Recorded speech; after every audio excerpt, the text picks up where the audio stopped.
Një tjetër rast i dyshuar për shitblerje votash është denoncuar mbrëmjen e së premtes pranë redaksis tonë, vetëm një ditë para zgjedhjeve parlamentare të 11 majit.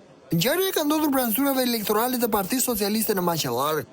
Sipas qytetarit që ka dërguar pamjet, brenda në automitin e ndaluar me xhama të zlin, dyshohet se ndodhet kandidati i PS-s për deputet Agron Malaj dhe një zyrtar i lartë me postë drejtor në qarkun e Dibrës. Sipas informacioneve paraprake, dyshohet për përfshirjen në shpërndarje parash për blerje votash. Pamjet filmike të dërguara tregojnë automjetin në fjalë të bllokuar nga policia dhe disa persona të tjerë civil.